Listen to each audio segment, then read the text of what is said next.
Olá, pessoal, boa noite, tudo bem?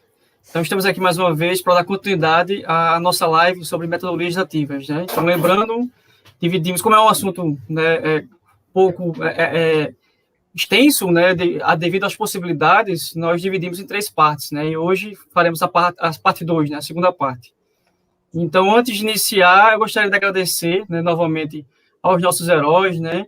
Lucas Paiva, Sheila Marques e Geraldo Ramires, por toda a disponibilidade de estar fazendo esse trabalho aqui conosco, né? É um momento ímpar para a gente, de ter que aproveitar essa situação e também já, né? Como estamos nessa pandemia, né? Eu acho que seria muito interessante a gente aproveitar essas oportunidades, né? Então, essa é uma destas, né? Ótimas oportunidades que vamos nos reunir aqui para conhecer, né? Beber da fonte dessa galera que trabalha muito aí com essas metodologias. E eu gostaria de agradecer agora uma novidade, né?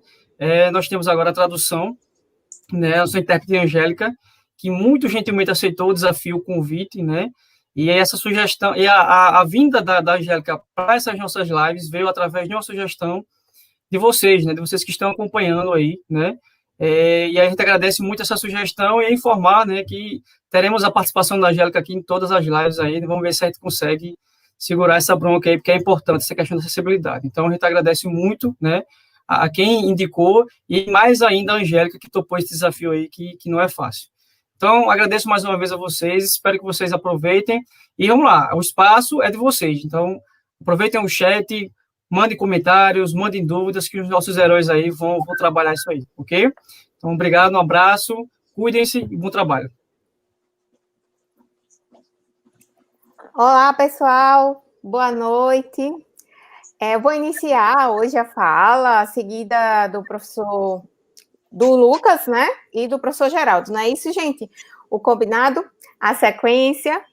Eu vou falar um pouquinho sobre metodologias ativas, o método tradicional em sala de aula, né, o que é que tem de diferente nessas metodologias ativas e algumas barreiras que a gente precisa romper, alguns paradigmas que a gente precisa romper. A gente já falou no nosso encontro da semana passada, alguns paradigmas que eram necessários ser transpostos, né? Que a gente precisava romper, aí essa questão de autonomia. Então, a gente vai trabalhar, eu vou falar um pouquinho sobre como é que é o método tradicional, como é a proposta da metodologia ativa. A gente pode ir passando para o próximo slide, Augusto, por favor, para o pessoal acompanhar aí, no slide 3, tá? Então, rompendo aí esses paradigmas, a gente vem de um ensino tradicional. Eu até tive reunião hoje e no curso que eu tenho trabalhado com os docentes aqui do Instituto, eu tenho falado muito sobre autonomia. A gente chegou a falar um pouquinho no nosso encontro semana passada sobre autonomia e o quanto a gente precisa construir essa questão da autonomia. Porque nós fomos educados na educação tradicional, nossos alunos também, então a gente tem que quebrar essa questão de o que é que eu tenho que estudar, porque a gente não tem essa autonomia, né?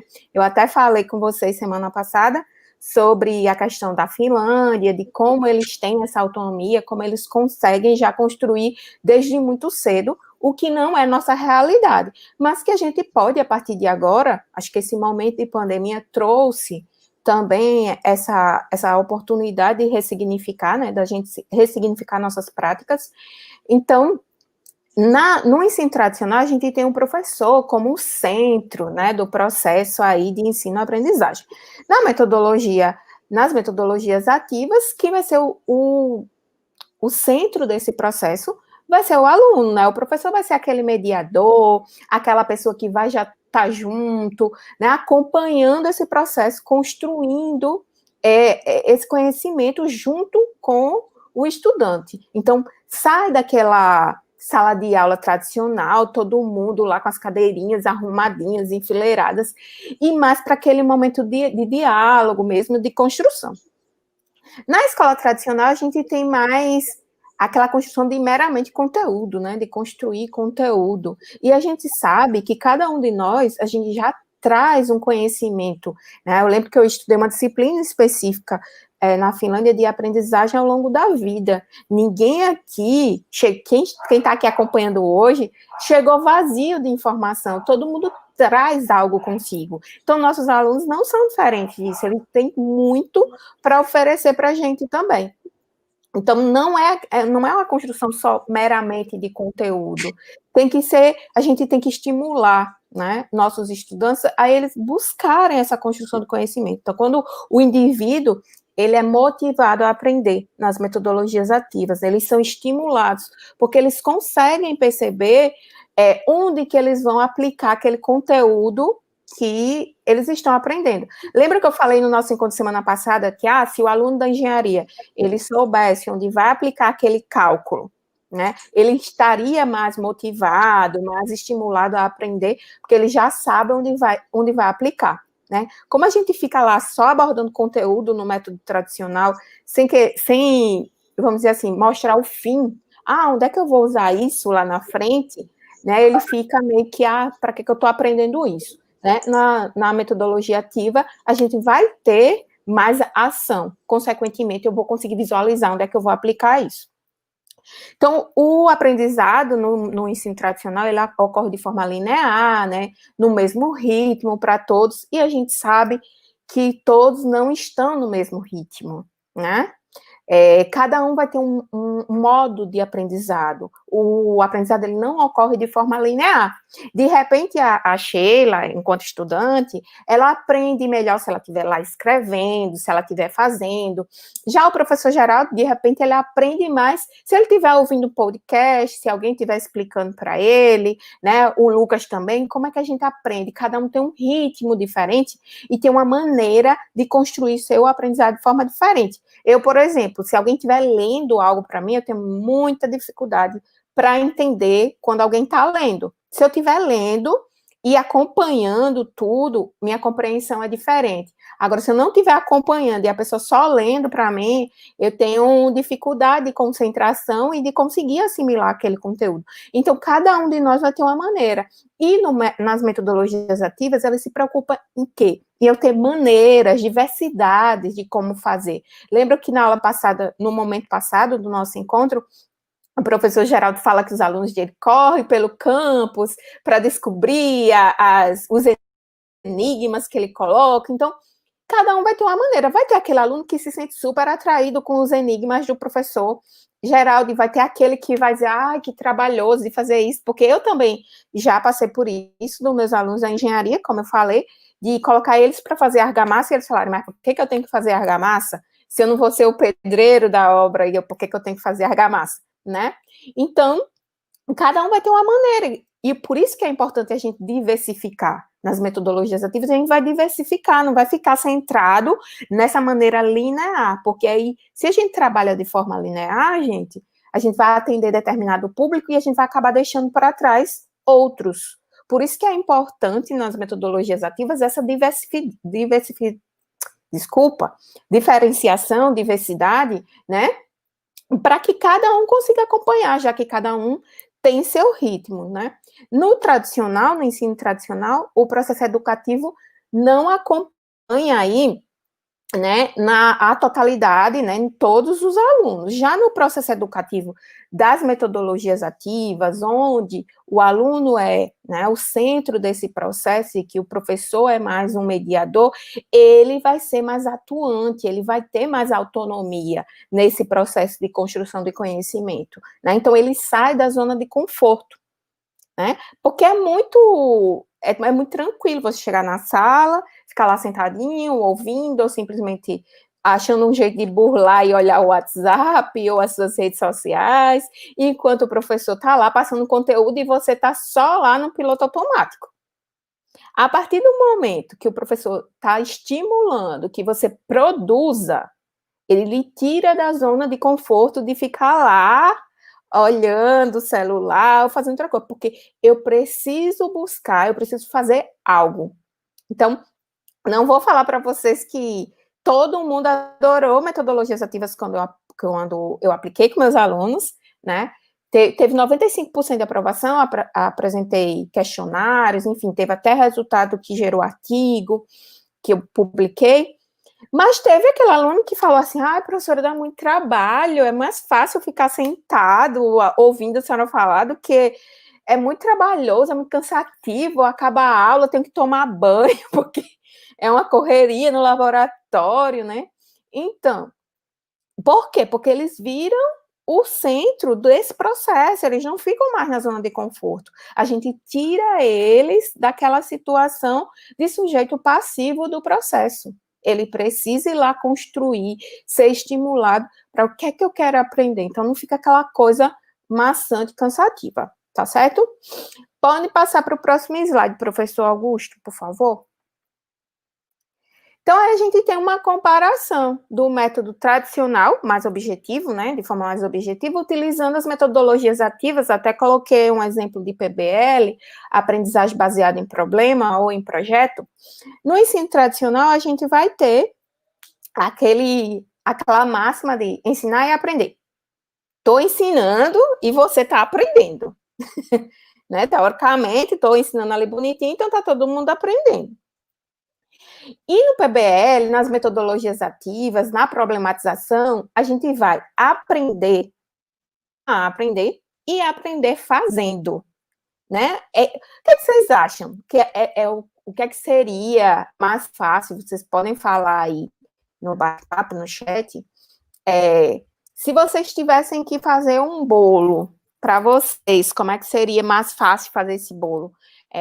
Lendo a receita, ouvindo alguém falando a receita, falando no telefone lá, ligando, eu vou cozinhar, ligando, vai, como dizer, é mais fácil assistir um vídeo, né? Ou se eu for lá fazer mesmo na prática, colocar a mão na massa, mesmo não importante, lembrando, se o bolo vai ficar gostoso, se ele não vai ficar gostoso, como é que ele vai ficar.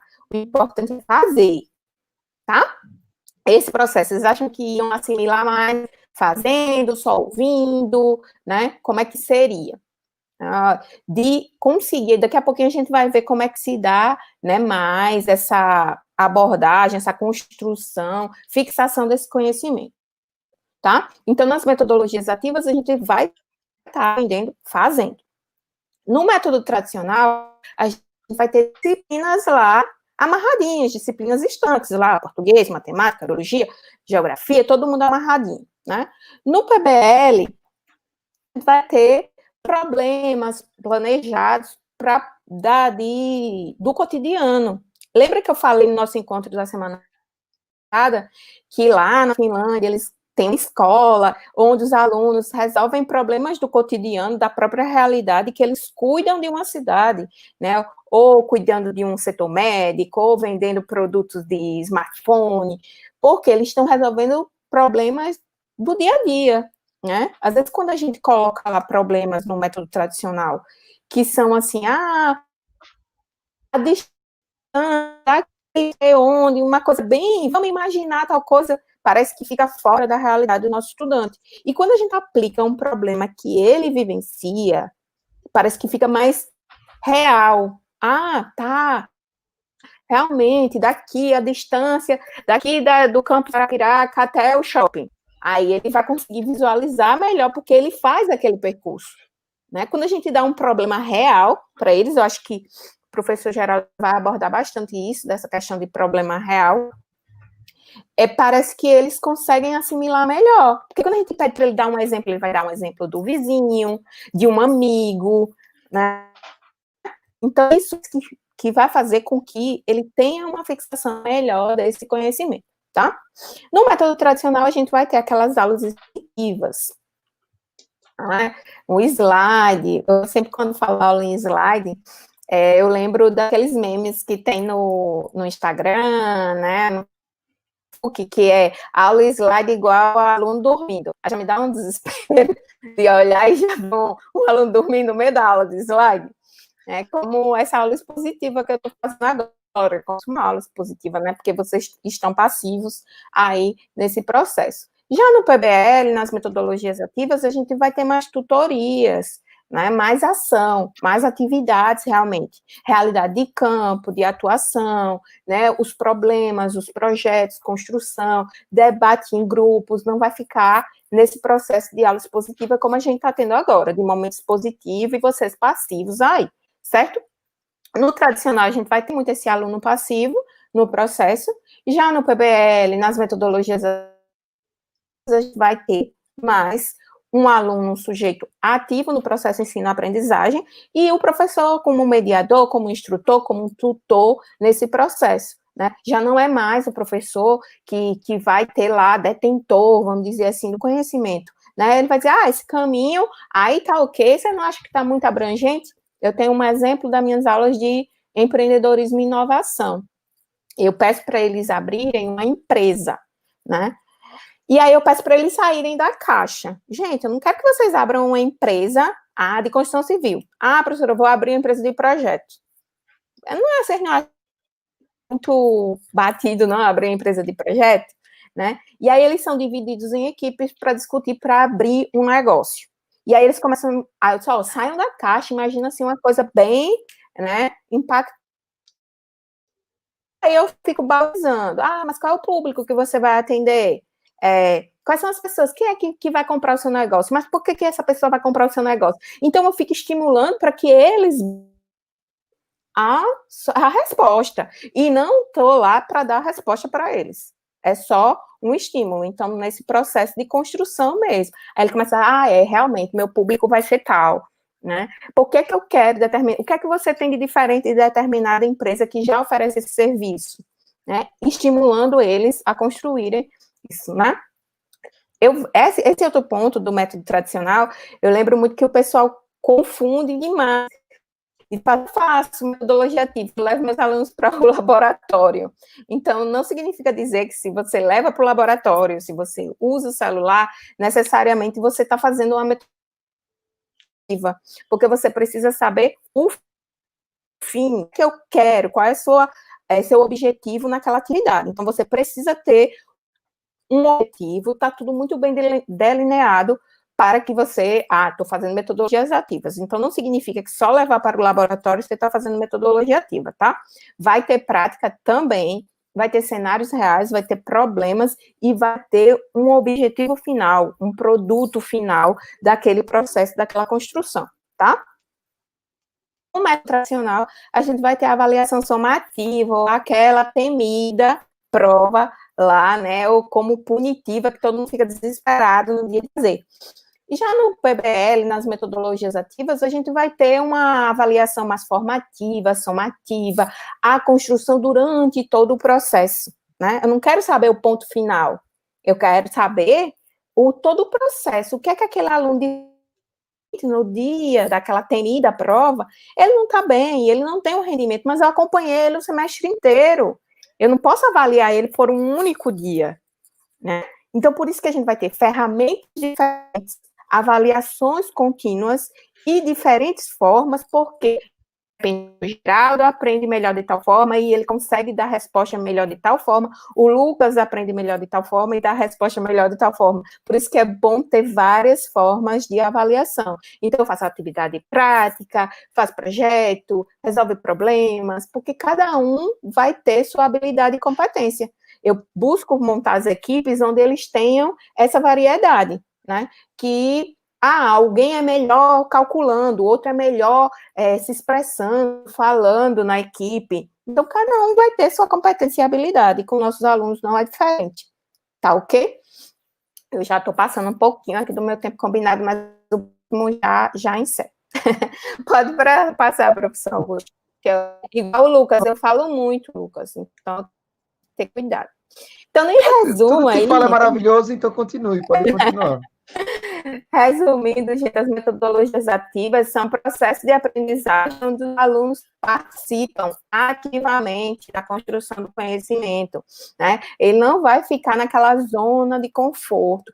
Sheila, como é que eu posso planejar uma aula com metodologias ativas? Eu achei que só usando o celular, eu já estou fazendo a metodologia ativa. Não, na verdade, o celular, o smartphone, enfim... é uma ferramenta nesse seu processo.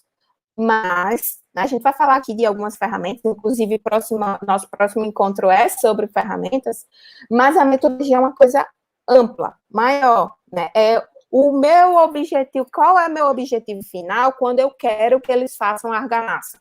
Qual é o objetivo final que o professor Geraldo quer quando faz o enigma para eles? Eles vão ter uma construção de conhecimento, mas a gente tem um objetivo final. Mas por que é o interessante desse processo?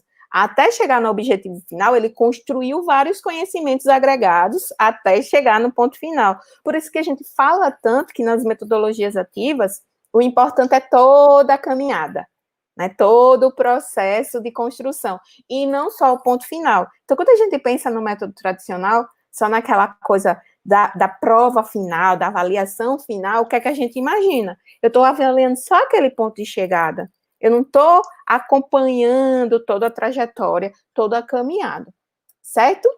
Então, minha fala era mais para que vocês conseguissem já abrir esse olhar para metodologias ativas. Então, foca bem que metodologias ativas é o aluno no centro desse processo e toda a caminhada é importante durante a construção desse conhecimento, tá ok?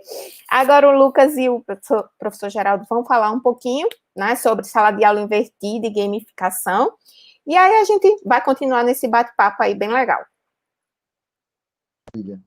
Salva de palmas para a professora Sheila. Maravilhosa. Eu fiquei muito emocionado. A presença da Angélica, eu acho uma coisa maravilhosa aqui hoje, Angélica. Muito honrado em você estar também aumentando o acesso. Eu acho que a educação pública, ela serve para isso. É para aumentar o acesso, diminuir as desigualdades, e uma frase que eu uso muito é a busca por uma simetria social adequada. E eu acho que a acessibilidade está muito dentro disso, então é uma honra. Tá muito legal. Eu fico ainda mais feliz, mais animado para isso mesmo. E vamos lá, como é que continua? Como é que continua da professora Sheila? Contribuição sempre muito precisa, muito cirúrgica nos comentários. E hoje eu queria falar para vocês, galera, a gente tinha comentado que hoje a gente ia falar um pouco sobre a anatomia das metodologias ativas. Então, o nosso primeiro dia foi falando sobre reflexões, filosofias e desafios. E hoje a gente ia falar um pouco a respeito de se eu fosse colocar o esqueleto, não pensando tanto na parte de ferramentas, que a gente vai ter um dia só para isso. Mas se a gente fosse pensar no quais são os fundamentos? Se eu quisesse, poxa, Lucas, eu quero fazer uma aula usando metodologias ativas. O que eu tenho que respeitar? Quais são os critérios que eu tenho que respeitar? A professora Sheila já fez um início sensacional falando sobre isso. E aí eu quero também, se puder, professor, liberar aqui na tela, eu quero fazer algumas reflexões e trazer para vocês como é que eu monto também o meu trabalho de formação também de professores, como é que eu estou usando a educação dentro do contexto de educação remota, dentro do contexto de pandemia, e a gente está conseguindo utilizar isso na prática, tá? Então, primeiro, um dos objetivos mais legais de usar metodologias ativas é entender que, às vezes, o nosso aluno passa com a gente 1 hora por dia, mas ele existe outras 23. E a verdade é que a gente, sem metodologias ativas, a gente aproveita muito pouco o tempo que eles não estão com a gente, na verdade, professora. Né? Assim, quando a gente usa os métodos tradicionais, e tem uma limitação no quanto que a gente consegue buscar efetivamente, tipo, evolução pedagógica, engajamento, colaboração, elas acontecem principalmente dentro da sala de aula, só que eles passam muito tempo fora do que dentro. Então, vamos pensar um pouquinho sobre isso, que a gente precisa aproveitar mais o potencial assíncrono da educação. Reflexão 1. Reflexão 2, que eu faço, né? Qual é o melhor uso do tempo do professor? Eu tenho ouvido bastante algumas coisas que me deixam muito preocupados quando um professor chega para mim e fala: Lucas, eu passei meu sábado inteiro editando o vídeo de uma aula. E eu falo, poxa, será que o melhor tempo de um professor é editando vídeo? Porque imagina que um professor que às vezes não tem essa habilidade de editar vídeos, ele não tem um microfone profissional, não tem uma câmera profissional, tem cachorro em casa latindo. Será que ele tem um ambiente adequado para que ele possa realmente pegar as aulas gravadas como a estratégia principal da educação? E aí, será que esse tempo poderia ser melhor aplicado em outras coisas? E aí eu quero fazer algumas provocações da teoria para a prática, tá? Então, em relação a como a gente aprende, tem várias formas, tem uma pirâmide. A professora mostrou um documento de Alcântara, tem também a pirâmide de Glasser, também tem agora, esse que eu gosto muito, é a taxonomia de Bloom. E a taxonomia de Bloom, ela, para mim, ela é tão relevante que ela foi revisada agora nos últimos anos. E qual é o princípio? O princípio é, Se você acorda 3 horas da manhã para estudar para uma prova às 7, e você talvez o conteúdo está fresquinho na cabeça, então você é capaz de lembrar aquilo que você leu na manhã da prova. Só que 3 dias depois, você nem lembra aquilo que você aprendeu. Porque a lembrança, por si só, de forma descontextualizada, ela é uma forma fraca de fazer educação. Estudar para lembrar não é o suficiente. Então, quando a gente vai lá, a gente precisa subir um pouco a complexidade, tipo, e a gente tem que compreender está acima de lembrar. Então, tipo, a pessoa que é capaz de entender os princípios por trás de uma informação, ela tem um domínio um pouco maior. Acima disso, ela aplica, acima disso, ela analisa, acima disso, ela consegue avaliar, mas acima de tudo, a gente mais aprende quando cria. Então, tipo, a gente mais aprende quando a gente coloca a mão na argamassa, como a professora Sheila estimula os alunos dela também. Então, assim, eu como professor Geraldo, quando coloco os alunos para debater, para conversar, para criar um jogo. Então, a gente mais aprende quando cria. E a pergunta é, no formato tradicional de aula, quanto do tempo o meu aluno passa criando? E a verdade é que, para a maior parte das aulas, a resposta é 0 ou muito próximo disso. Eu falei, poxa, se existe literatura científica, existe estudos de caso mostrando que a gente mais aprende quando cria do que quando a gente lembra, por que a gente fica continuando fazendo depósitos de conhecimento no aluno, quando, na verdade, essa não é a forma mais adequada, ou a forma mais otimizada para ele aprender? Aí você pode falar assim, mas, Lucas, vocês estão fazendo essa aula, uma aula expositiva. Aí eu falei, exatamente, porque as metodologias ativas também elas não substituem o modo tradicional. Porque, eventualmente, você tem muito conteúdo para passar num espaço curto de tempo, e ele exige, às vezes, dependendo da complexidade acadêmica, dependendo do momento, ele exige, sim, que você faça uma aula mais próxima de uma aula tradicional. Mas nem a metodologia ativa deveria ser o único método, e nem a aula expositiva. Então, o que a gente está promovendo aqui é uma reflexão e uma provocação sobre o hibridismo da educação, onde a gente saiba que horas que a gente vai aplicar uma metodologia tradicional e que horas a gente vai aplicar uma metodologia ativa. Por que isso é importante? Isso sempre foi importante, mas agora, num contexto de educação remota, fica crucial. Eu só vou fazer para vocês um spoiler bem curtinho. Eu faço consultorias também, junto com o professor Júlio Furtado, de volta às aulas. A gente está ajudando alguns municípios a preparar a escola para volta às aulas. E eu não vou falar muito sobre isso agora, porque não tem tempo, mas vou dar para vocês um aspecto da volta às aulas. Primeiro, só um, tá? Dos 8 desafios principais, que vários são pedagógicos. Só da parte de regulamentação sanitária, a gente vai partir agora para uma escola que os alunos vão ter que ter 1,5 m quadrado de distância de um para o outro. 1,5 m quadrado. Na prática, eu já fiz isso com fitas numa sala, significa que é uma turma que cabe em 40 alunos, vão caber cerca de 12 no máximo. E eu falo assim, e aí, Lucas, como é que vai ser isso? Como é que eu vou colocar 12 alunos? Alguns lugares, o que é que eles estão fazendo? Um grupo de alunos vai na segunda, um outro grupo vai na terça, um outro grupo vai na quarta. Ou o grupo A vai na semana 1, o grupo B vai na semana 2. Aí eu falei assim, e o professor Lucas vai ter que dar a mesma aula? Como é que vai ser isso aí? E aí onde entra, galera? A gente vai ter que fazer isso, que a professora Sheila falou, que o professor Geraldo vai falar. A gente vai ter que utilizar essas metodologias, porque o ensino híbrido, ele é uma realidade. Ele não é uma opção. Quem for resistente a essa forma de ensino vai estar excluindo muitos alunos. Então, a gente precisa fazer uma reflexão de que esse trabalho que a gente está propondo não é só para que nós sejamos inovadores, e sim para que nós sejamos inclusivos, para que a gente possa realmente oferecer para as pessoas. Então, assim, e a sala de aula invertida, que eu vou dedicar um pouquinho mais de tempo, mas, assim, eu gosto muito do aprendizado baseado em fenômenos, onde você quer compreender um determinado fenômeno, e essa é a problemática inicial. Então, essa é uma das formas de você poder introduzir a metodologia ativa. Estudo de caso é uma excelente forma de você conseguir fazer isso. De você, por exemplo, escolher, pegar os seus alunos, cada um virar um país, e falar assim, olha, você é Nova Zelândia, você é Inglaterra, você é o Brasil, você é os Estados Unidos, e nesse mês a gente vai estudar a conduta desses países na luta contra o coronavírus. E a gente vai estudar disseminação de vírus, aí entra matemática e física, né? Curva de contágio, vai entrar um entendimento de políticas públicas, vai entrar um entendimento de liderança, de como é que os líderes se posicionaram, vai entrar, se a evidência for, por exemplo, um texto, vai entrar português e literatura. Então, você tem um mês para preparar um projeto, fazendo um estudo de caso dos países e como eles combateram o coronavírus. Se você for do pessoal de programação informática, talvez a evidência vai ser um algoritmo, para que você possa, talvez, evidenciar como é que foi a curva de contágio contextualizada com as ações dos líderes. Porque, como eu falei, a vida, e achei muito legal quando a professora Sheila falou, a vida não acontece de forma linear. A vida não acontece de forma linear. Ela acontece de forma complexa, simultânea e maluca e caótica. Então, tipo, e a educação, ela tem que ter todo esse entendimento de que as coisas acontecem dentro de um contexto. Se você vai lá e só passa o assunto B, depois obrigatoriamente do assunto A, e toda a educação for baseada nisso, os nossos alunos vão ter muita dificuldade de encarar o mundo real, que é um mundo que, às vezes, o problema B não vem depois do A. As coisas vêm todas ao mesmo tempo, elas não vêm caracterizadas, tá? E aí eu vou responder a professora Adria, já, quando eu vou dar o exemplo. A professora Cid Cléia está aqui falando sobre lista de frequência, tranquilo. Aí depois o professor Augusto vai passar. Então vamos lá.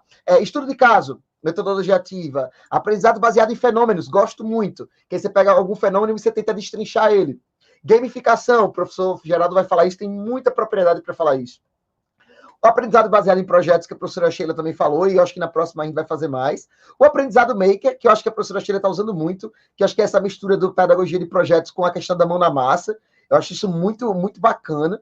Mas, de verdade, é a ferramenta que eu mais uso. Tem duas ferramentas que eu realmente sou especialista e realmente utilizo muito nas minhas consultorias, que é a sala de aula invertida, pedagogia de projetos, mas o design thinking. São, acho que, basicamente, eu uso muito o ABP junto com sala de aula invertida, mas também design thinking. Vamos falar um pouquinho sobre a anatomia dessas coisas. Eu não vou passar o vídeo, não. Isso aqui é uma professora que participou desse momento comigo. Mas eu queria falar para vocês, sala de aula invertida. Então, a gente tem aqui 7 grandes diferenças desse método da sala de aula invertida em relação ao método tradicional. O primeiro, a maneira como a gente aloca o uso do tempo em sala de aula. Segundo, a mudança do uso do tempo fora de sala de aula. E a gente não pega atividades que são de casa e a gente faz em sala, e algumas atividades que seriam de casa e a gente faz em sala. Então a gente vai falar um pouquinho sobre isso. As atividades, ela enfatiza o aprendizado ativo, como a professora falou, entre pares e soluções de problemas, e a aula só fica completa se as atividades prévias e pós forem completadas. Isso é um desafio, né, professora Sheila? Porque se as pessoas... Se você tem que ler um artigo e você vai para a aula sem ter lido, você não tem como acompanhar a aula. Então, um dos problemas das metodologias ativas é que no ensino tradicional, o aluno que vai perdido para a aula, ele pega. Ele pega. Na metodologia ativa, não. Isso. Então, esse é um desafio que a gente tem, que é um desafio de engajamento. Se ele tiver que assistir um vídeo, ele tem que ter assistido um vídeo. Porque em sala de aula eu vou fazer o quê? Eu vou debater. Se ele não assistir o vídeo, não vai ser bacana. Ele não vai conseguir qualificar o debate. Então, assim, isso é uma coisa, é um desafio, mas também é um ponto positivo. E o uso de tecnologias também é uma coisa muito importante. Quais são os 3 fundamentos? Mover a maior parte de transmissão de informação para fora de sala, usar o tempo de sala para atividades que gerem interação e colaboração, e requer que as atividades prévias e posteriores, para que você se beneficie do trabalho em sala. Então, esses são os 3 abordagens pedagógicas mais importantes. Vamos lá para um estudo de caso. Isso aqui a gente tem algumas dinâmicas que a gente faz. E quais são as boas práticas? Aí eu juntei um pouquinho da literatura, junto da literatura científica sobre o assunto, com boas práticas minhas, dentro dos exercícios que eu tenho feito, tá? Então, alguns pontos. Primeiro, partir do interesse do aluno ou de um contexto. Vou falar já um pouquinho sobre isso. Segundo, é você aliar a complexidade acadêmica de cada fase com a orientação da BNCC, e aí onde entra a grade. Felizmente ou infelizmente, nós temos que respeitar uma grade. Se esse aluno vai fazer um Enem, eu sei que a educação vai muito além do que ele precisa para passar numa prova. Mas se ele vai fazer um Enem, ele precisa estar preparado para a prova. Então, a gente precisa estar aliado em relação a isso. Mas dentro da Base Nacional Curricular Comum, e esse documento eu recomendo demais que seja um livro de cabeceira dos professores, porque ele também entende, a BNCC também exige, na verdade, que a gente avalie nossos alunos, não só do formato formativo tradicional, mas que você também avalie oralidade, análise e tomada de perspectiva, que você consiga ver capacidade de colaboração. Dentro da BNCC, ele já explica os espectros da educação socioemocional e o que é que a gente deveria estar avaliando em cada fase. Então, se você tiver alguma dúvida, fala, Lucas, mas por onde é que eu partiria? Pô, a BNCC já é um excelente ponto de partida, que você teria por fase, primeiro ano, segundo ano, terceiro ano, ensino fundamental, ele já te dá uma pista daquilo que você deveria estar observando e avaliando, como a professora Sheila falou muito bem, ao longo da jornada. Porque se o aluno não dormiu bem e ele tiver tido um problema pessoal de ordem gravíssima um dia antes da prova, às vezes ele vai lá e vai fazer uma prova ruim, mas ele não é um aluno ruim. A nossa educação, ela é muito... ela tem esse problema, né? Imagina, como é que eu vou pegar um dia ruim por 2 ou 3 meses de jornada do aluno? Tipo, isso seria muito injusto, eu não estou conseguindo avaliar ele adequadamente. Então, vamos lá. O trabalho intersetorial, material de apoios multicanais, entregas coerentes com canais disponíveis, importância das monitorias ou tutorias e as avaliações não só baseadas no formato, na parte formativa, como também engajamento e competências da escola da educação socioemocional. Então, vamos lá. Na prática, estudo de caso extremamente complexo. Quem vai ensinar para a gente é esta criança. O nome dela é Liz Nazário Bergamini Paiva. Eu tenho a honra de ser o pai desta criança maravilhosa. E quando começou a pandemia, eu via as professoras fazendo aulas gravadas. E elas falavam, Lucas, eu passei a tarde gravando aula. Aí eu falei, nossa. Aí os professores falavam para mim, Lucas, o meu aluno não engaja. Meu aluno não engaja. Aí eu falei, engraçado. Se tu der um celular para um adolescente, ele não vai piscar e vai passar horas naquele celular. Ou seja, a reflexão é, ele engaja. A pergunta é, com o quê? E aí onde está? E aí eu queria trazer para vocês um pouco desse exercício que eu fiz com ela. E para finalizar a minha parte, eu vou querer só destrinchar para eu passar para o professor Geraldo, que eu estou bem animado para aprender com ele. E aí eu queria, pessoal, que vocês, professora Sheila e professor Geraldo, digam para mim se o vídeo vai estar com áudio. Eu só vou fazer esse teste aqui.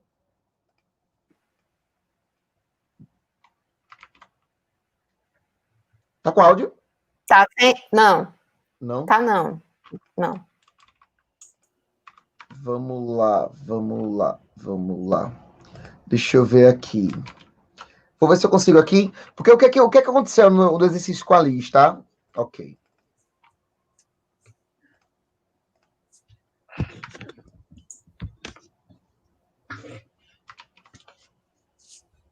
Foi?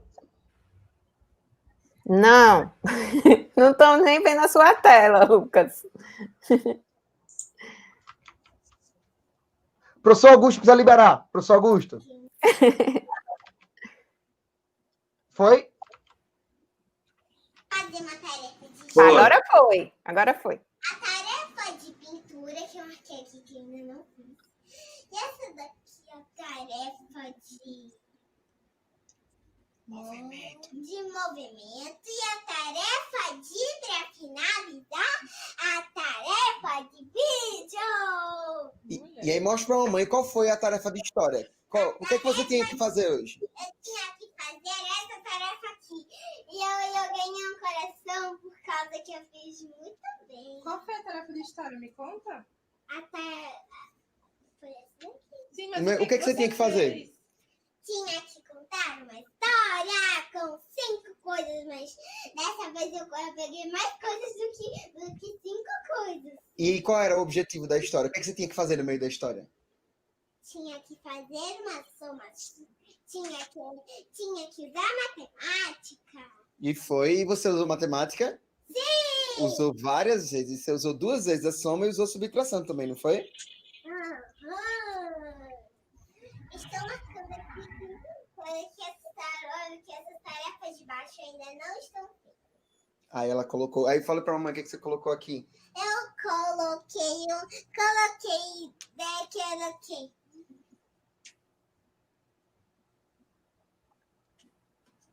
coloquei outro corações porque estou amando e um like porque eu acho essa tarefa ótima. Eu coloquei um like, achei ótimo. Deixa eu Acho que parar aqui. coloquei um like. Deixa eu parar aqui para... Como é que é aqui? Ótimas. Deixa eu ver como é que sai. Ajuda eu aqui. Acho que agora foi. Tinha que fazer Vamos lá. Então, galera, o que aconteceu aqui? Eu queria compartilhar com vocês. Vamos lá. O que aconteceu aqui foi o seguinte. Eu queria destrinchar agora a atividade com a minha filha e dizer como é que a gente aplica a sala de aula invertida ou esse trabalho na prática, tá? Então, primeira coisa, eu preciso partir do interesse do aluno. Então, eu cheguei para minha filha e falei, filha, pega as suas 3 bonecas favoritas e me contem uma história que envolva português e matemática. Galera, foi só isso. Não teve mais de nada. Não teve nenhuma outra instrução. Agora, óbvio, a instrução foi simples? Foi, porque ela tem 5 anos. Então, é por isso que eu falei. A atividade foi adequada à complexidade acadêmica e orientada à BNCC. Então, eu peguei aqui três itens da BNCC. Foi o F01, o EO04 e o CG01, que envolvia criar com o corpo, comunicar ideias e expressão. Então, eu fiz uma pesquisa anterior.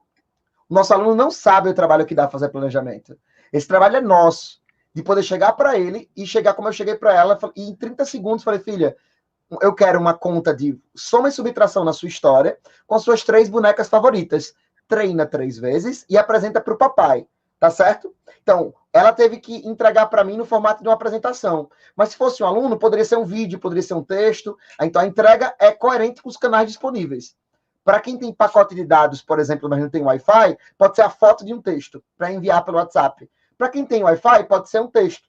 Para quem não tem nada disso, pode ser uma atividade impressa, entregue a cada 15 dias na zona rural. Então, assim, falo isso porque nós temos dificuldades diferentes, os nossos alunos são muito diferentes, e dá para fazer esse tipo de coisa independente da condição que ele tenha, mesmo, inclusive, que ele não tenha internet. Porque, tipo, quando eu coloquei material de apoio multicanais, o material de apoio, no caso da minha filha, foram os brinquedos e as coisas da casa. Sabe o que aconteceu que foi muito legal? Foi lindo ver, ela foi pro quarto, sozinha, ela passou 45 minutos se preparando para a atividade. Ela molhou o cabelo, eu não pedi para ela fazer isso. Ela fez um fundo de papelão, ela falou que era uma festa do fundo do mar. E aí, isso tudo foi dela. Ela criou sozinha. E eu, como tutor, eu falei assim, ó, filha, se você precisar de alguma ajuda, eu tô por aqui. Ela treinou a tarefa, então foram 45 minutos de preparo, e a apresentação dela dessa história durou 45 minutos. Ela passou, a gente começou no quarto dela, é a festa no fundo do mar. E aí depois a gente foi para o corredor. Aí no corredor ela falou, papai, tá eu, você e o hipopótamo aqui na fila. E chegaram mais 3 amigos para ficar na fila da festa. 3 mais 3 igual a 6, papai. Essa é a parte da matemática. Aí eu falei, filha, é isso aí mesmo. Então, assim, ela conseguiu entender a atividade, ela conseguiu contextualizar com a história, ela conseguiu entregar de forma que eu entendi. Eu fiz intersetorialidade quando eu coloquei português e matemática. Eu estava disponível para tirar dúvidas. Então, assim, apesar de parecer um exercício simples, ele respeita todas essas nuances e todos esses critérios que eu tenho falado para vocês. Então, assim, galera, qual era o objetivo do que eu queria falar com vocês dessa minha parte hoje? Eu queria tentar mostrar para vocês um pouquinho o que é uma anatomia de uma sala de aula invertida. A gente, basicamente, parte do interesse do aluno, a gente faz um exercício que seja alinhado à complexidade acadêmica desse determinado discente. A gente tem essa possibilidade de fazer o trabalho intersetorial, que eu acho uma coisa super importante. As entregas têm que ser coerentes com os canais disponíveis. O material de apoio pode ser multicanais. Você tem que informar a importância, estar próximo desse aluno no processo de monitorias e tutorias. E a avaliação ela pode ser baseada em fatores como engajamento e competências da educação socioemocional. Isso se aplica, Lucas, e os meus alunos de ensino médio? Como é que isso se aplica? Isso se aplica de forma não só contextualizada, como eu dei o exemplo do coronavírus, mas isso se aplica, primeiro, em pequenos grupos, para que eles possam entregar um vídeo sobre um determinado trabalho, quer seja com a mão na massa, como na Cultura Maker, ou quer seja um texto ou um vídeo. Ele pode ser de acordo com o que os alunos gostam.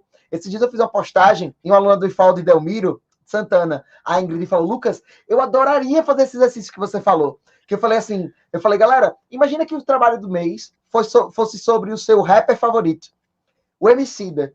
Aí eu já dei esse exemplo, né, na primeira aula. O Emicida falou, favela é como senzala, irmão. E aí você pega isso, poxa, favela é como senzala, irmão. Aí você vai lá e você destrincha, né? Então o aluno tem que passar o mês inteiro estudando o Emicida para fazer uma apresentação sobre o rapper favorito. Esse aluno vai adorar fazer esse trabalho. Ele vai adorar, porque ele já adora isso. Eu conversei com alguns alunos de professor Geraldo, eles adoravam o professor Geraldo sua dinâmica. Por quê? Não é porque eles amavam geografia, é porque eles gostam de jogar.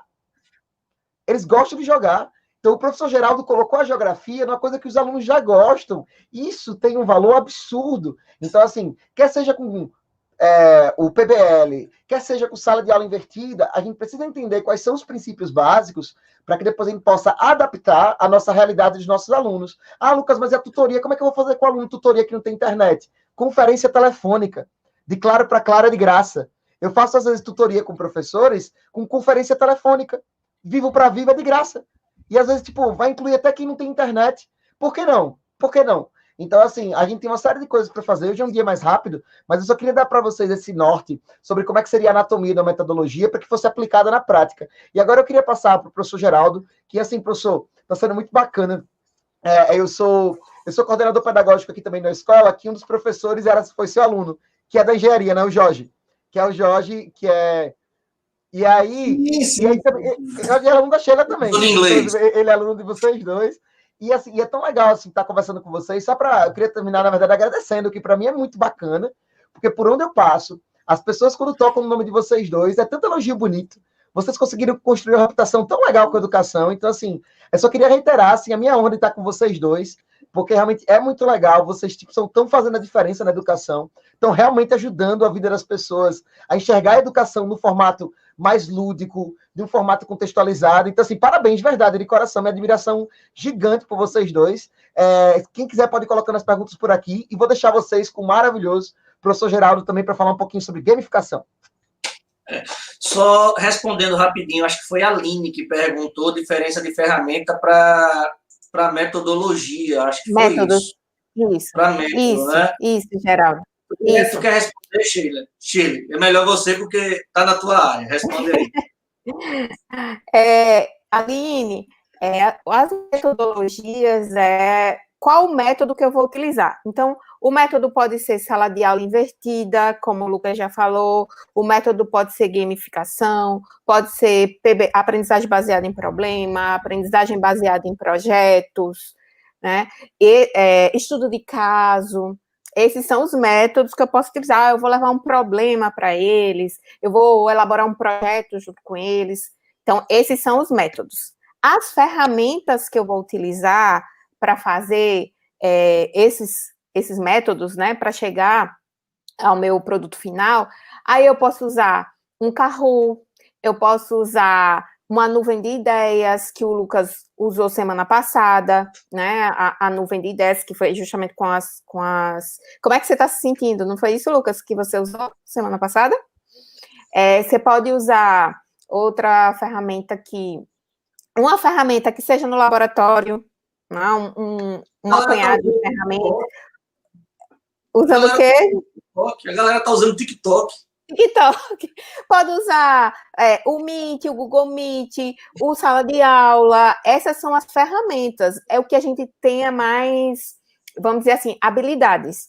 Hoje, né, a gente teve que ter habilidade com um monte de ferramenta para fazer vídeo, enfim. Essas são as ferramentas. Por exemplo, no curso de professores, a gente estava usando o SIGA como ferramenta e o Sala de Aula.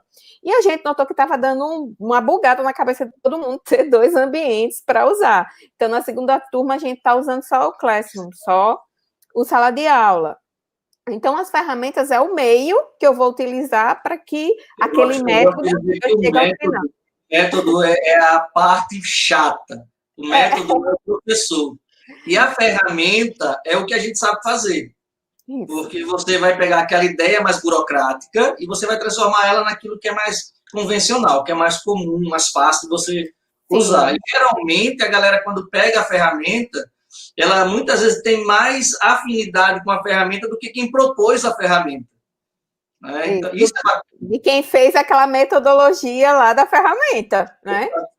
No curso de metodologia, geral, todo mundo ficava pensando, vou ensinar a ferramenta. Aí, quando viu que era metodologia, meio que dava um desespero, porque realmente discutir a parte teórica, metodológica da coisa, e tem um curso específico só de ferramentas, de quais ferramentas utilizar, dependendo de qual metodologia você pretende aplicar.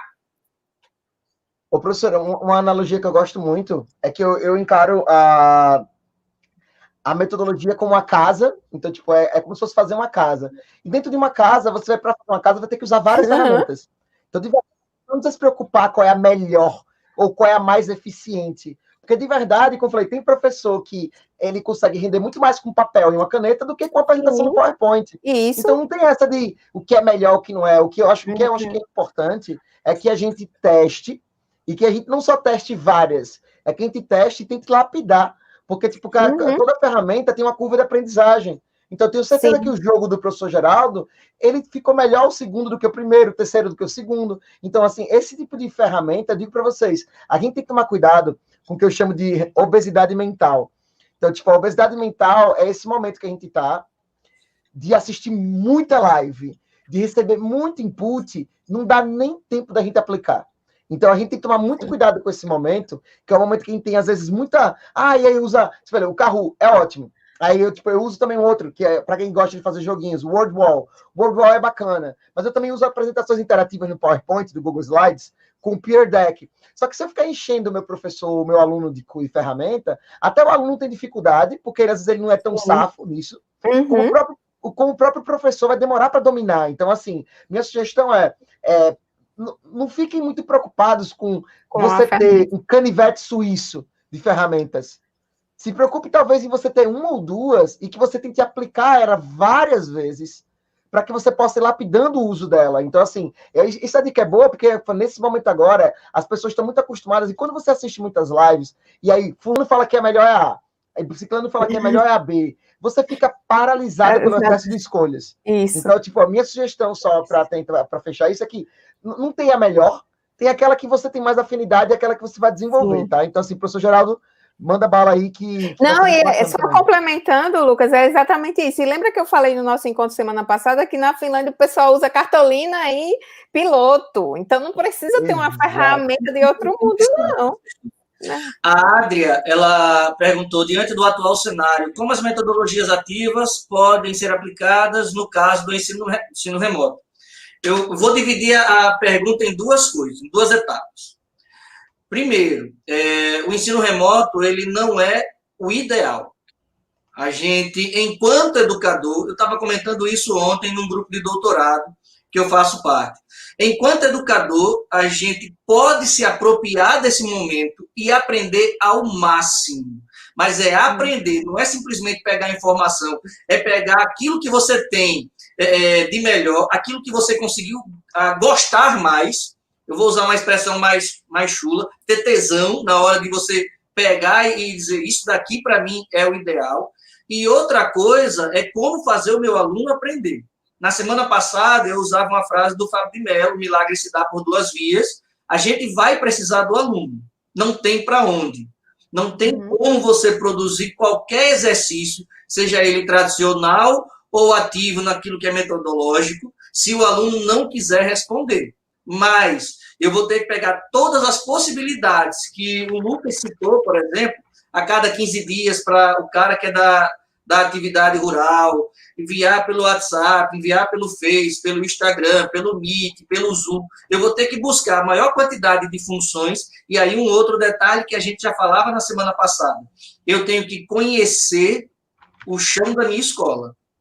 É lógico e evidente que o que eu faço de atividade para os alunos do IFAL não são as atividades que eu passo para os meus alunos do Manuel André. E eu respeito os meus alunos do Manuel André e do IFAL na mesma potência. Eu olho para aqueles meninos, seja IFAL, seja Manuel André, com a mesma característica. São alunos que têm sonhos, que desejam o céu. Então, eu tenho que olhar para cada um deles e enxergar neles o que é que eles vão render mais para mim.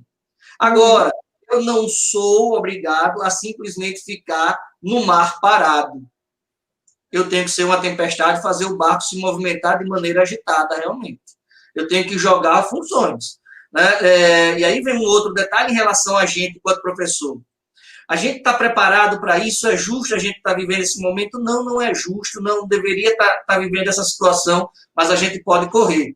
A gente deve cobrar das autoridades? Deve, gritar, urrar, exigir as políticas públicas de maneira mais competente, exigir que o Estado, o município, o governo federal atuem de maneira mais competente, mais próximos, tanto dos educadores como também da comunidade.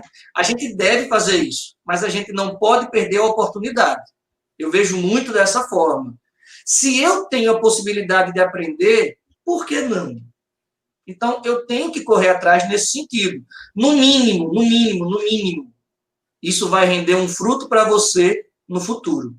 E aí eu tenho que imaginar que esse futuro ele vai acontecer sem ter a pressa de quando. Porque às vezes a gente quer as coisas muito rápidas, né?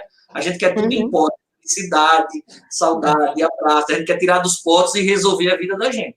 E não é desse jeito que faz nada, a gente tem que ir aprendendo aos poucos. Né? Bom, eu vou começar, peço licença aos meninos. Deixa eu só ver aqui como é que está essa minha apresentação.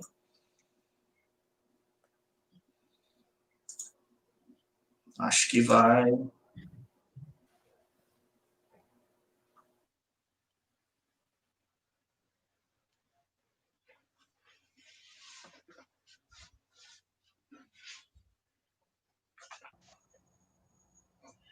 Augusto?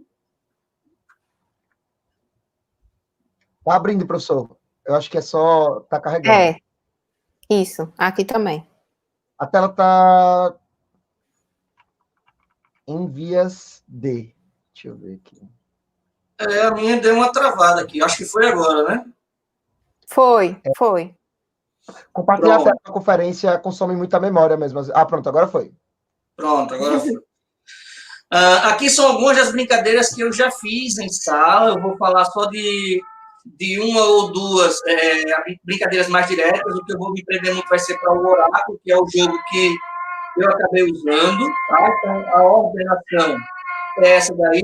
Conceito de gamificação, quais são as orientações que a gente tem em relação a isso. Alguns exemplos de jogos que não são de gamificação, são jogos práticos, e algumas atividades ligadas ao game, à gamificação, e o que é o oráculo geográfico. Primeiro de tudo, o cara que criou essa ideia de gamificação é esse rapaz aí. Ele é um britânico, tá? Ele é um inventor, trabalha com a parte de programação, trabalha com a parte de eletro, é um cara muito curioso.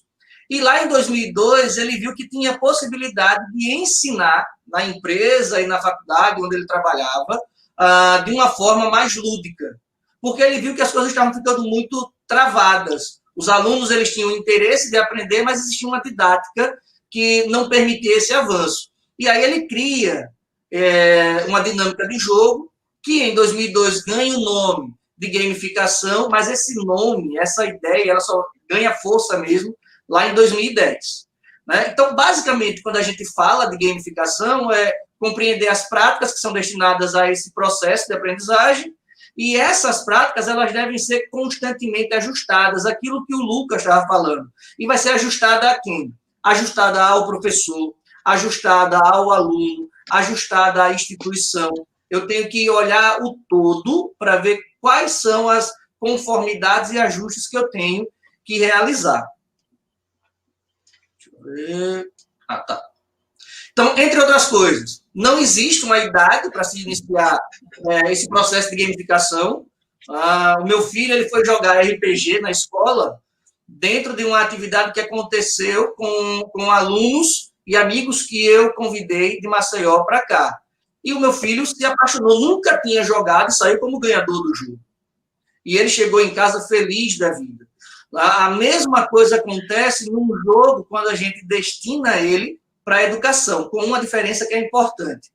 Em jogos como o RPG, o ideal não é o vitorioso, o cara que ganhou, mas é o conjunto, porque são jogos colaborativos, são jogos de aprendizagem. Então, esse norte, enquanto educador, a gente tem que ter. Durante muito tempo, a gente aprendeu a competir. E nesse atual processo educativo, a competição ela tem a sua importância, ela tem a sua demanda, mas o ideal é que exista uma troca de conhecimento, uma troca de respeito entre os pares, né? Todos os cursos, eles podem desenvolver estratégias, seja da educação infantil, seja do Fundo 2, ensino médio, curso superior, mestrado, doutorado, qualquer área voltada para a educação, no mercado de trabalho, empresas, indústrias, podem trabalhar com a ideia de gamificação. Esse processo ele pode ser utilizado com ludicidade ou não. Eu posso utilizar ferramentas lúdicas e ali para a criança vai ser perfeito. Mas eu posso ser muito mais direto e trabalhar basicamente com a ideia estratégica. Então, eu tenho que estar atento, volta para aquele conceito inicial. Quem é o meu público e como eu vou atrair o meu público.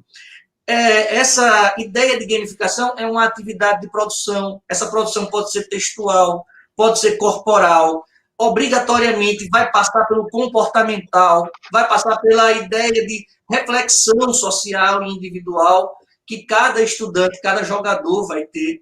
Então, quando a gente fala de gamificação, quando a gente vai falar dessa proposta de estratégia, a ideia estratégica da gamificação é fazer com que o personagem, que é o aluno, ele aprenda. Ele possa analisar-se, analisar a situação e, a partir disso, construir táticas, estratégias, técnicas para resolver os problemas. Aqui eu tenho a imagem, alguns ex-alunos meus que participavam desses jogos, que atuavam nesses jogos, que ficavam com muita raiva de mim, muitas vezes, ao longo do jogo. Uma coisa que foi falado, eu achei que é importante. Todo mundo gosta de gamificação? Não. Você vai encontrar um percentual, a depender da sala, ou mais ou menos, que vai gostar da ideia de jogos. Eu já peguei salas em que 70% da turma não queria saber de jogo. Eu não tenho direito de continuar inventando jogo para uma turma que não gosta. Eu posso convidar aqueles 30% e fazer uma atividade extra, se eu tiver tempo para fazer isso, ou eu posso buscar outras metodologias, eu posso buscar a ideia normativa, aquilo que é mais comum para eles, e trabalhar o meu ensino com eles. Mas eu tenho que tentar o tempo todo dinamizar a minha aula, porque eu gosto de me enxergar enquanto aluno. Enquanto o aluno ficar numa sala parada durante 4, 5, 6 horas, eu não tenho paciência, eu fico angustiado. E aí eu me conheço, quem trabalha comigo sabe do jeito que eu sou. Eu começo a aprontar com os outros. Então eu começo a fazer brincadeira, eu olho para os outros e começo a me agitar. Foi por conta das minhas demandas que eu comecei a prestar atenção que eu poderia fazer com que aquele menino que é mais agitado, que é mais brincalhão, que é mais danado, ele parasse um pouco para participar do jogo.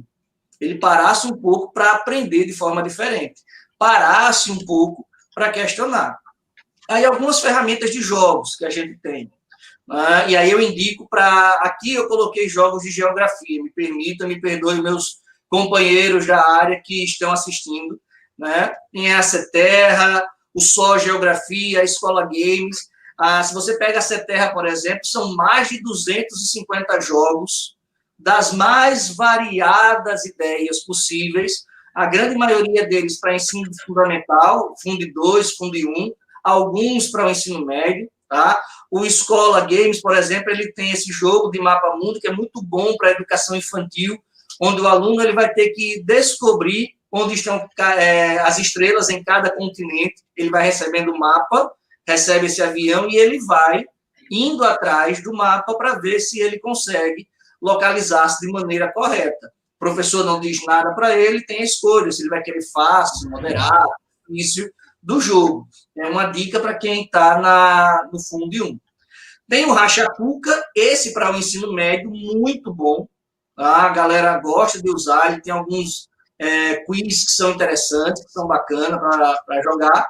E tem aqueles chamados jogos tradicionais, minha gente. Caça-palavras, bingo geográfico, papel e caneta, onde você vai dar uma quantidade de tempo para que o aluno coloque e faça uma revisão de tudo que já foi trabalhado. Jogo da velha, quebra-cabeça geográfico, jogo da forca, o dominó geográfico, alguns desses podendo ser utilizados para todas as disciplinas. E do outro lado, eu coloquei jogos que são de estratégia. Esses, muito mais próximos da ideia da gamificação. O Monopoly, que eu acho que muita gente conhece, acho que muita gente já jogou o Monopoly, assim como o War, muita gente já deve ter jogado. Monopoly é muito mais para a ideia da educação financeira. E aí, vamos parar para pensar. Eu posso usar o Monopoly, por exemplo, para trabalhar história, trabalhar sociologia, trabalhar geografia, trabalhar filosofia, dentro dos conceitos que já vêm embutidos no jogo. Eu posso utilizar o Monopoly para trabalhar matemática, tranquilamente, criando estratégias para comprar ou vender determinados produtos. O War, esse daí eu uso pra caramba, eu gosto demais dele, eu tenho 2 caixas de War, justamente porque são jogos de estratégia, jogos de conquista, onde o cara ele vai ter que entender características do espaço onde ele habita. E aí, como é que eu faço para mudar um pouquinho? Eu vou adicionando a minha geografia, clima, relevo, vegetação. Como é que é o clima, o relevo, a vegetação desse espaço? Acho que foi Lucas que falou sobre a questão da pandemia, não foi, Lucas? Você falava da pandemia e tinha esse jogo aqui, ó, que é o Pandemic, que é um jogo muito bom. Imagina uma situação cataclísmica, um problema sério com uma doença, e você vai ter que criar soluções para resolver o problema da pandemia.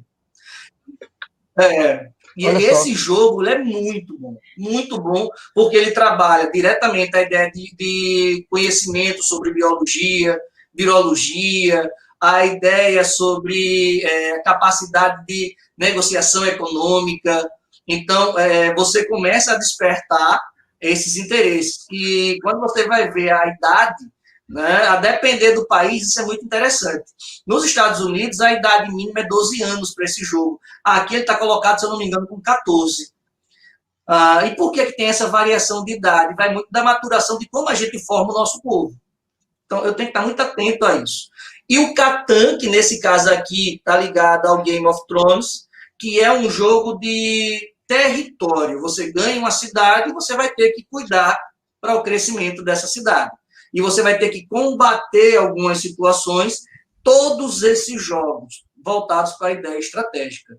Mas aí, isso aqui são jogos convencionais. Como é que eu faço para trabalhar a ideia da gamificação? Aí eu trouxe 4 exemplos, tá?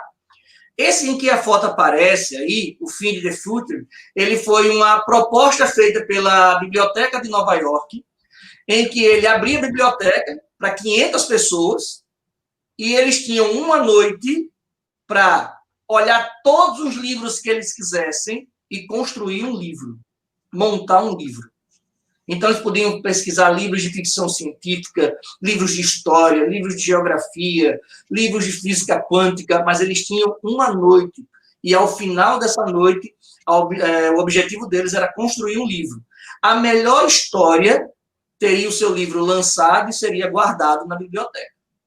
Então, você dá uma motivação, e aí vem um detalhe que é importante dentro da ideia de gamificação, você vai gerando motivações para que o cara que está jogando ele tenha interesse. O Super Banker, ele é um jogo em que ele vai olhar, vamos imaginar uma sala de aula que a gente tem meninos com baixa autoestima, meninos que são depressivos, né, a galera que tem problema de automutilação, meninos que foram deixados de lado, o cara que não se sente bem. O jogo ele vai pegar uma tarefa repleta de subtarefas, essas tarefas ligadas a todas as disciplinas da escola, a toda a realidade escolar, e ele vai fazer com que o aluno encontre soluções. Isso é impossível. Não é impossível. E aí ele vem com mecanismos que vão conversando com o aluno, mostrando para o aluno que ele tem possibilidade de fazer alterações. O que é importante nesse jogo? O ambiente escolar, a equipe escolar, ela tem consciência do jogo e ela contribui para que esse jogo ele atue. Existem escolas na França em que esse jogo ele foi utilizado, e aí uma das etapas era fazer com que o aluno se transformasse por 2 horas no diretor da escola, quais eram as medidas que ele tinha que tomar para a manutenção da escola. O que é que ele poderia fazer para que a escola tivesse um conforto maior para os estudantes. E aí ele tinha que projetar leis, ou projetar normativas. Só que não era simplesmente usado direto para que aquilo fosse feito, confirmado. Os outros alunos que participam do jogo são chamados, vocês são os conselheiros dele, vão ter que dizer para ele se essas normativas que você criou são bacanas. E aí dão um tempo para que eles debatam sobre as normativas. Que normativas são essas?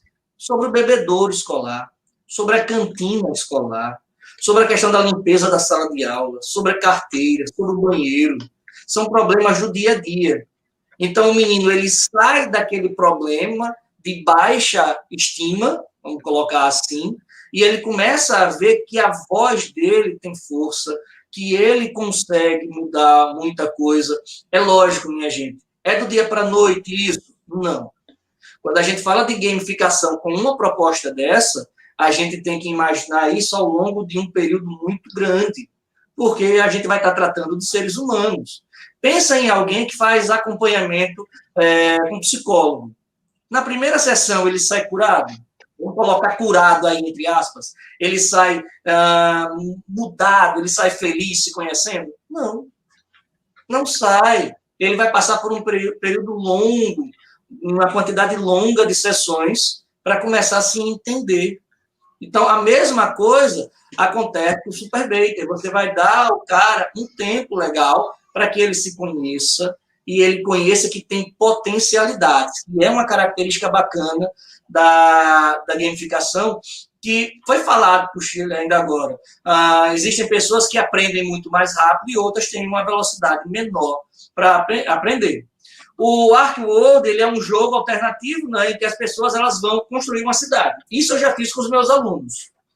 Eu já pedi para que eles construíssem uma cidade imaginária, uma cidade fantasiada, fantasiosa, como eu gosto de usar em sala, para que eles me digam o que é que existe naquela cidade, geralmente usando figuras do RPG, geralmente usando a capacidade do menino ter poderes mágicos, ele ter alguma habilidade específica, mas ele vai ter que construir uma ideia, e quando ele constrói essa ideia, a gente dá para ele alguns problemas, que são semelhantes ao que acontece na SimWorld.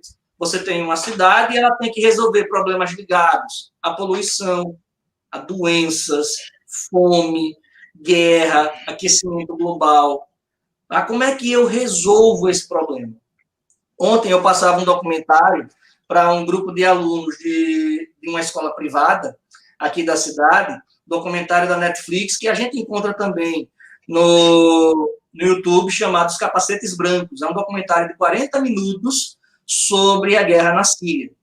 E aí os meninos, eles tinham que assistir esse documentário, e é um documentário que mexe muito com a gente, porque as cenas são fortes, né, em relação a pessoas que sofrem bombardeio e são retiradas dos destroços. E eu deixei 3 perguntas para eles. Por que a guerra? Como acabar com a guerra? Por que os capacetes brancos estão ali? E eu poderia fazer mais. Você seria um capacete branco? Como é que você resolveria essa situação? E a gente foi debater sobre tudo o que aconteceu no documentário, sobre todas as sensações, todas as reações que aconteceram nesse documentário. E, por fim, eu chego no meu jogo, que é o Oráculo Geográfico, que também é chamado de Quest Ambiental. Tá? O Oráculo, ele começou em 2000, tem 6 anos, tá? 2014, eu acho que é 2015, 2014, não me recordo. Eu falei isso na primeira live. Um aluno, na época, o Juan, ele estava cansado das aulas convencionais, em especial cartografia, que é um jogo chato, é um conteúdo chato, porque você tem que aprender a calcular em geografia, a galera muitas vezes não consegue entender isso, e ele perguntou se não tinha um jogo, alguma coisa para fazer, e eu disse, tem um jogo, só que eu não tinha jogo nenhum para montar, eu não sabia de jogo nenhum para montar naquela hora, eu tinha uma semana para resolver esse imbé que eu tinha criado. E aí me veio a ideia de trabalhar RPG, porque eu já jogava RPG com alguns amigos, já tinha jogado há muito tempo atrás, e eu resolvi trazer o RPG para a sala de aula. O que é o RPG, galera? É um jogo de lançamento de dados, é um jogo de tabuleiro, é um jogo de narrativa, é um jogo onde você vai gerar uma série de debates. Você tem uma pessoa que vai ser chamada de mestre, em torno dela, os outros jogadores. Esse mestre, ele vai narrar os acontecimentos, ele vai contar uma história, ele vai explicar uma história, e a partir dessa história narrada, os outros vão se inserindo nela. Então, nós temos histórias que são fantásticas e histórias que são mais próximas da nossa realidade. Mas eu não sei como é que cria uma história dessa. Para quem já assistiu Caverna do Dragão, para quem já assistiu Senhor dos Anéis, para quem já assistiu Nárnia, o RPG, ele surge dessa relação com essas produções. Então, todos os jogos de RPG, eles têm a sua origem dentro dessa ideia, desse mundo fantástico de Nárnia, Caverna do Dragão. Então, a gente consegue visualizar mais ou menos como é que é o enredo, como é que é a construção.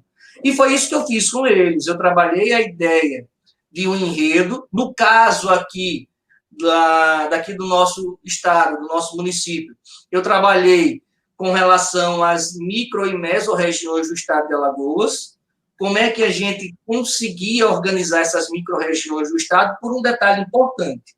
Eu sou professor de geografia e trabalho a questão do vestibular, mas me incomoda a gente não conhecer o nosso território.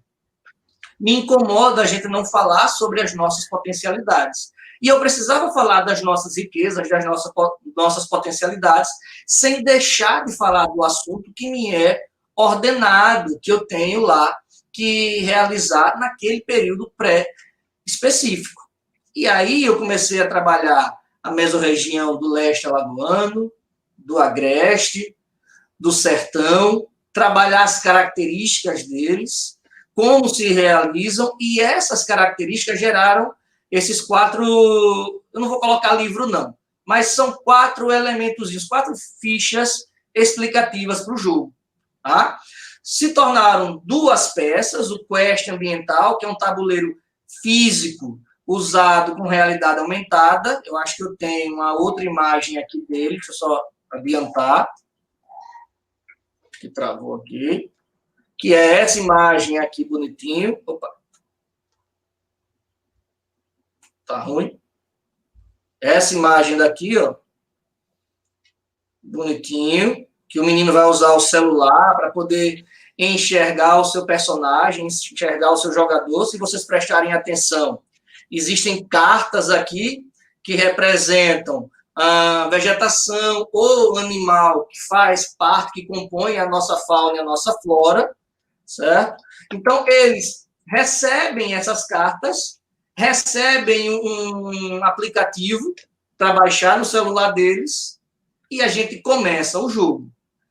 Um outro tabuleiro é construído, que é a Casa das 12 Espadas. A Casa das 12 Espadas é mais um D&D, é mais um jogo de RPG realmente, onde eles vão poder fantasiar, vão ser personagens como magos, místicos, espadachins, guerreiros, mutantes, eles vão poder criar o personagem que ele quiser, baseando-se num livro de regras que eles recebem, e aí, tanto o Quest ambiental quanto a Casa das 12 Espadas, eles têm que trabalhar de forma cooperativa, são equipes. Então, qual é o objetivo desse jogo, de um modo geral? Resolver problemas ligados à degradação do meio ambiente do estado de Alagoas. Sou eu que vou explicar isso? Não, são eles. Primeiro, eles vão ter que descobrir quais são os problemas ambientais que existem no estado. Depois, apontar quem causou, quem veio a causar esses problemas. E depois, propor soluções. Então, eles têm que reconhecer essa importância, reconhecer o conceito ligado aos biomas, à fauna e à flora, compreender como é que essa dinâmica funciona, compreender como é que essa diversidade funciona e desenvolver um jogo em que essa capacidade de resolução dos problemas ela apareça. E ela tem que aparecer em forma de estratégia. O infográfico que eu coloquei aqui, a ideia que eu coloquei aqui de raciocínio sobre o meio ambiente, ficou pequenininho, mas para você entender sobre biomas, entender sobre preservação, você vai ter que conhecer a sua história, história do seu estado, do seu país e do mundo como um todo. Devido a esse mundo em que a gente está de tanta informação, eles já ouviram falar de degradação. Eles já sabem mais ou menos o que é degradação. Eles já sabem mais ou menos como acontece, mas eles vão ter que trazer isso para a prática. Eu jogo a história, jogo a proposta e eles vão ter que me trazer. Eu usei como metodologia o SARMS, S-A-M-R. O SARMS ele tem uma ideia que é justamente voltada para esse reconhecimento, ressignificação, resolução de problemas. Ele vai pedir para que a gente comece a observar quais são as soluções, quais são as estratégias, quais são as motivações, os motivos que geraram todos os problemas e quais as resolutivas, as resoluções que a gente vai ter para poder solucionar aquela situação. Então, o menino ele tem uma série de estruturas para que ele possa criar a prática dele, ou individualmente, ou em equipe. Geralmente, eu trabalho em equipe. Mas, enquanto D&D, enquanto RPG, eles têm a possibilidade de jogarem sozinhos também. E aí, eu deixei até essa brincadeira aqui. O jogo ele acontece em tabuleiro, né? Ou ele acontece em forma de enigma. Vou ter aí só esse exemplo. Você já pensou em volta no tempo? O que você mudaria no mundo? Quais os principais problemas geográficos que a sua equipe pode encontrar na cidade? Quais os principais problemas dos biomas da Mata Atlântica, da Caatinga, que você deve solucionar? Então, quando a gente para pensar nessas duas regiões, onde a gente encontra a Caatinga do nosso estado e a Mata Atlântica do nosso estado, o que é que a gente tem de problema nela? O que é que eu posso pontuar de problemas nela? Só que eu disse que isso é um enigma, que eu estou pedindo para o cara construir um texto, esse texto tem que ser em equipe, ele tem que buscar soluções, mas tem que estar atento, porque vamos imaginar que a gente volta no tempo. Eu não quero só trabalhar geografia, então eu peço para que ele fale de física aqui. Eu não quero só trabalhar geografia e física, eu quero que ele fale também de questões biológicas aqui. Eu poderia colocar aqui informática, se fossem alunos do IFAL, eu poderia colocar eletroeletrônicas aqui no IFAL. Mesmo assim, ainda não é um enigma. O enigma vem embaixo. Você pode construir tudo isso, pode fazer essa história, pode fazer essa narrativa, mas você só vai poder me entregar tudo isso bonitinho se você responder o que eu estou pedindo. 4 homens atravessam a faixa, mas 5 deveriam ser. Não confundam com quem do museu se cansou. Apenas descubra quem sou, ou será quem somos. Os alunos têm que correr atrás disso aqui. Eles sabem que nessa foto eu tenho os Beatles. Mas o que é que eu quis dizer com isso? Em cima do enigma, eles vão ter que destrinchar a primeira parte da brincadeira, a primeira parte do jogo. E aí, galera, quando eles vão pesquisar isso, eles aprendem a pesquisar o que presta no Google ou em qualquer aplicativo de busca. Eles aprendem a reconhecer informações. Eles vão buscar conceitos históricos. Eles vão buscar linha do tempo geográfica, linha do tempo histórico. Eu poderia colocar aqui o ano em que o John Lennon foi morto e perguntar quais foram os principais acontecimentos históricos, geográficos, literários do mundo, e eles teriam que me trazer essas ideias. Eu posso, através de um enigma e de uma pergunta, não só trabalhar a geografia, como ampliar o meu leque de atividades e fazer com que eles trabalhem com uma série de outras disciplinas. E isso é muito importante. A ideia da gamificação, repetindo, gamificação não é jogo. São estratégias de resoluções de problemas. São estratégias de como você vai fazer o seu aluno aprender de uma forma que seja lúdica, se for necessário, de uma forma que seja direta, se for necessário, de uma forma que ele não precise estar dentro de sala de aula. E aí responde até a Adria. Adria, se eu tenho um aluno que em casa consegue trabalhar de forma remota a ideia de enigmas, a ideia de perguntas, fica show de bola.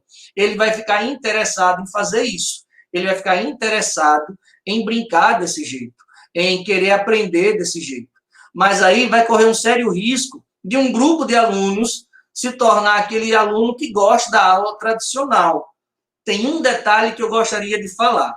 O aluno ele se torna cada vez mais tradicional quando o professor ele é extremamente tradicional. Se o professor está habituado a ficar sentado ou no quadro explicando do jeito que ele acha mais prático, então o aluno ele vai achar aquilo dali muito mais prático também. E eu tenho alunos, minha gente, que eles adoram conceitos prontos. Eu acho que metodologias ativas e gamificação nunca vão dar conceitos prontos, porque é o aluno quem vai ter que construir o seu conceito. É o aluno que vai ter que falar, aprender, compreender o que é aquele conceito. E a gente, como foi muito bem falado por Sheila, a gente vai ali do lado, empurrando. Como diria a minha mãe, a gente vai pagiando, a gente vai tomando conta. Não permitir que ele escapula, que ele fuja muito do que está sendo trabalhado. Para quem joga RPG, todo livro de RPG tem um termo que é regra de ouro. E aí eu tive o cuidado de colocar as regras de ouro do jogo. Não podem determinadas situações e a gente tem que se manter sempre preso ao conteúdo. Então, os alunos têm que estar sempre atentos a isso daí. Na regra do jogo, eles vão sempre ter que trabalhar os conceitos daquele conteúdo olhando uma série de outros conteúdos o tempo todo. E eu encerro aqui, que já falei demais, né? Se permite o jogo da vida, a vida lhe mostra como resolver problemas, como encontrar estratégias. Às vezes, a gente fica como aquele personagem do Hanna-Barbera. Ó vida, ó céus. Né? Ou a gente fica como a Gabriela, dizendo eu nasci assim, eu vivi assim, vou morrer assim. Né? Se permita viver. Se permita aprender. Né? Gamificar é muito mais que um jogo, é uma forma de fazer os outros questionarem a si, questionarem os pares, questionarem através de estratégias, dê a si a possibilidade de sorrir. Eu acho que a gente vem ficando cada vez mais sisudo, reclamando do tempo e da quantidade burocrática das coisas que a gente tem que fazer. A gente vem ficando muito estafado. Eu estou cansado, estou extremamente cansado. Mas eu tenho que me dar o direito de sorrir, o direito de olhar para frente e dizer, caramba, ainda dá tempo. Né? Eu ainda posso viver, eu ainda posso ser melhor.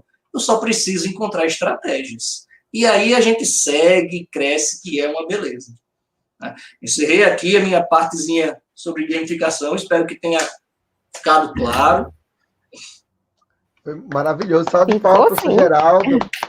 Muito bom, professor. É muito legal. Quando a pessoa aplica na prática, a gente consegue enxergar a diferença. Vem com muita autoridade. Obrigado mesmo. Eu mesmo fiquei altamente, muita contribuição. Professora Sheila, você quer, para a gente fazer considerações finais, falar algo a respeito de algumas das perguntas que foram feitas? Sim. Acho que a Aline fez algumas perguntas aí. O Movimento Maker é uma metodologia ativa, ela é uma ferramenta. A metodologia é a aprendizagem baseada em problema ou projeto, na verdade, projeto, né? O oráculo é uma ferramenta, né? O professor usa uma ferramenta para uma metodologia de aprender fazendo deles, né? Então, o oráculo é uma ferramenta, isso. A realidade aumentada é uma ferramenta, e não um método. Uma ferramenta. O RPG, realidade aumentada, são todos ferramentas. Isso que todos eles, como eu falei, né? A história da casa e do martelo, né? Você vai usar várias ferramentas para construir a casa. A casa não muda. Então, assim, encare sempre essa questão do método, da metodologia, aquilo que é maior, que é o que a gente quer, no final das contas, que é a educação, que são os nossos resultados. Sim, eles construam essa formação, esse conhecimento. Eles construam a casa, se eles vão fazer isso jogando. Mas, assim, uma das coisas legais, tem gente que, professor Geraldo, tem gente que quando você fala assim, D&D e tal, RPG, é uma linguagem que às vezes as pessoas que não estão dentro desse mundo, por exemplo, eu amo isso, desde que eu me entendo por gente. Eu ia para o Sesc Maceió jogar Magic, então assim, é uma coisa que está muito dentro da minha vida. Contra a pandemia não teve, mas o encontro acontece de forma anual no Sesc, né?